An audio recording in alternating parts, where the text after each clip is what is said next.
Hi there, welcome to Dinkins Tracks. Dinkins Tracks presents My Corked Relationships, written by Dinkins Mind, read by Julie Neo 16.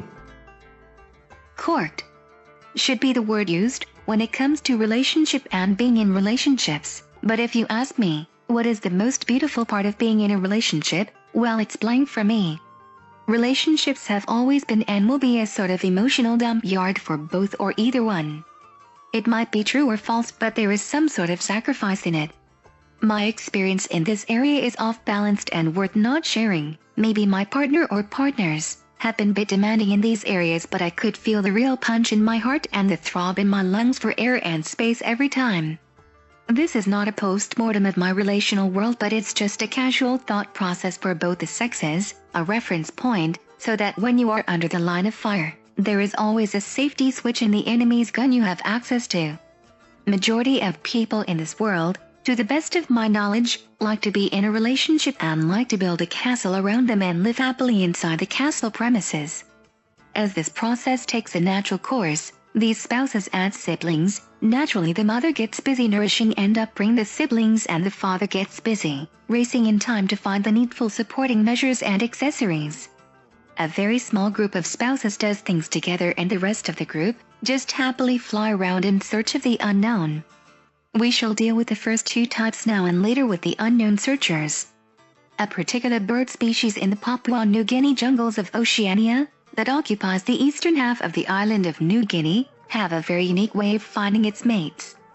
To know more about this bird species, kindly refer or watch Life of Birds by David Attenborough. During mating season, the male birds get busy building very beautiful nests, sometimes on trees, sometimes on ground, and decorate their houses with all sorts of imaginable articles. Sometimes these houses will be even big enough for a human baby to sleep in. Now that the males have finished building their nests and well decorated, it's time for the female birds to come around for inspection. The females inspect all the houses and enter the best house she likes, where she will mate with the male house owner and give birth to offsprings. See, life is not simple for them too, poor birds. Okay, let's go back to our castle now. Two groups with identical behaviors but distinguished by their way of sibling upbringing, race against all odds.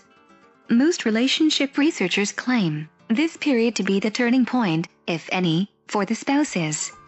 This is an unbiased talk, so it's up to you to take the real sense. Okay, the turning point starts when either of the spouse starts using the forbidden fruit.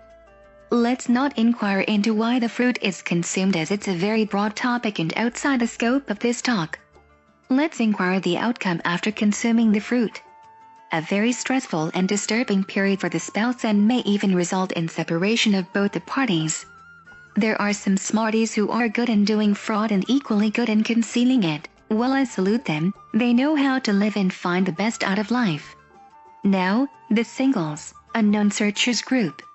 They're actually called the nomad type. No strings attached, no commitments to anyone, and just like a string-broken kite, they fly around. At times with some temporary captive inmates, they live together, but mostly these kites are powered and driven by wind. Once the wind fades off, they too fall off the sky, and when the body rejoins the force by which it was made of, the soul waits for the karmic creator's decision. If anyone could tap into these kites' skill set, an array of mixed ideas can be unearthed. Let's conclude, no matter what group we all belongs to, we all are here for a course, and once the due course is over, our body rejoins the 5 elements that we are made of and soul to the so-called karmic energy bank. Living single or raising a family is your call, unless otherwise your karma of life needs it. So live happily and rejuvenate your soul, so that when your soul energy is been passed to a new owner, he will have all the essence, goodness, and maybe, who knows, even your thought process and ideas. Thank you.